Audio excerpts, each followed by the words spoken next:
How many carbs do you have to eat to be in ketosis?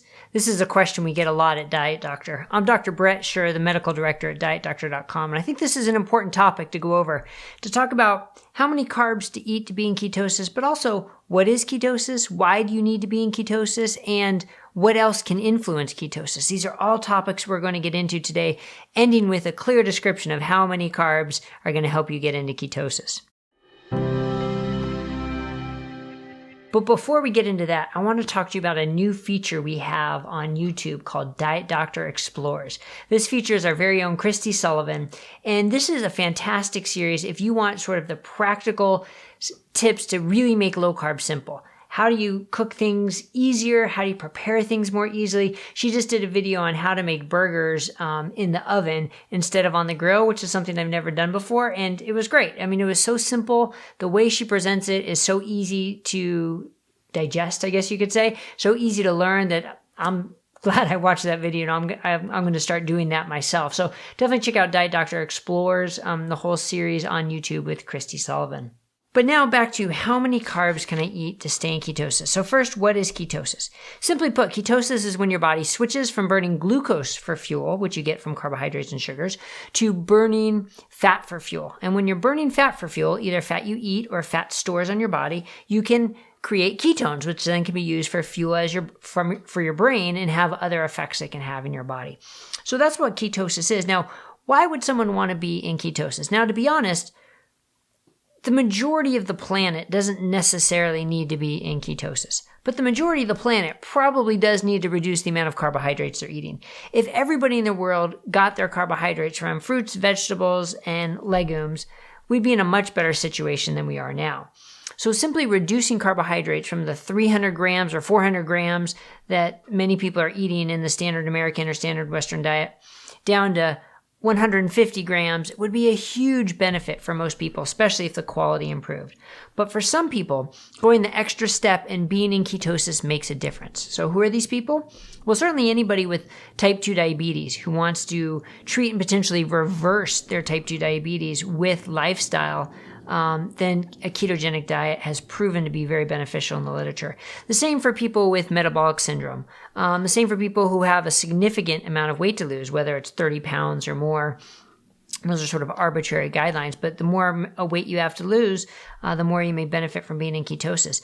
Other people who are trying to treat neurological conditions, whether it's Alzheimer's or Parkinson's or traumatic brain injury or some mental health conditions, while we don't have conclusive evidence that a ketogenic diet is beneficial for that, there's lots of animal data and anecdotal reports. So some people are using ketogenic diets for that as well. The same for treating cancers. Now, again, if you're treating any medical condition and using nutrition to treat a medical condition, always consult with your physician and your healthcare team first. We just want to provide some general data so you can use that information to approach the conversation with your physician. So those are some of the reasons people would rather be in ketosis rather than just low carb. Now, there are other things that affect ketosis, though, beyond just how many carbs you eat. Your sleep, your stress, your exercise, and even protein have all been linked to ketosis. So sleep and stress, the worse that is, the more your cortisol, your adrenaline is going to be up. That can affect ketosis. Fasting certainly can help you get into ketosis better. And we have guides on time-restricted eating and intermittent fasting to help you along the way. Protein's an interesting one because a lot of people talk about protein as kicking people out of ketosis or preventing people from getting into ketosis.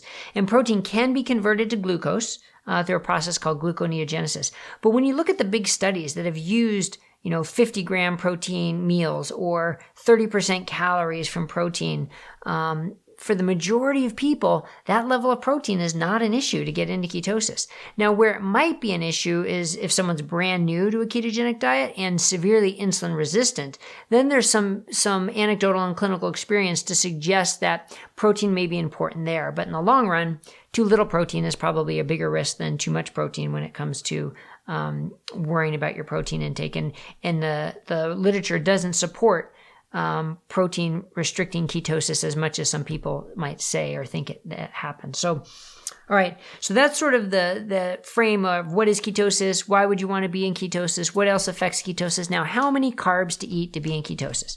So at Diet Doctor, we like to use net carbs. That's your total carbs minus the fiber. Because if you're eating real foods, natural foods, whether it's plant or animal source foods, any fiber that you get, you don't really digest. Your body doesn't absorb and it doesn't affect your glucose and your insulin. It just passes right through. So for whole foods, natural food diets, 20 grams of net carbs is going to get just about everybody into ketosis. That's a low enough level that pretty much everybody will get into ketosis. Now, if you happen to be eating lots of processed foods, baked goods, those types of things that aren't the natural foods, then we recommend using total carbs because then the fiber might act a little bit differently. Okay. Now, some people, though, are still going to have no trouble getting into ketosis up to 50 grams per day. And we wrote an article about a study that looked at this. In healthy volunteers, people who are eating 50 grams or less were consistently in ketosis. Now, whether this also applies to people who are overweight and insulin resistant, unclear because they weren't included in that study. So under 20 for sure, up to 50 if you're healthy and physically active, without severe insulin resistance, up to 50 is probably going to work as well. Above 50 is where it starts to get much more sketchy. Now, if you're exercising a lot and doing the intermittent fasting and thin and very insulin sensitive, then you probably could be in ketosis above 50. But for most people, that's where it's going to break down. All right. So 20 for sure, 50 for some people, above 50, it's going to be much less common. So hopefully this video was helpful to give you an idea of how many carbs you can eat and still be in ketosis. But remember, understand why you want to be in ketosis first, understand that the quality of your carbs still matter, and that there are other factors that can affect ketosis. All right, so if you found this helpful, please hit the subscribe button below so you'll get all our Diet Doctor updates. And we have all these guides that I've referenced that you can see at dietdoctor.com to give you more information. All right, thanks everybody. Take care and have a great day.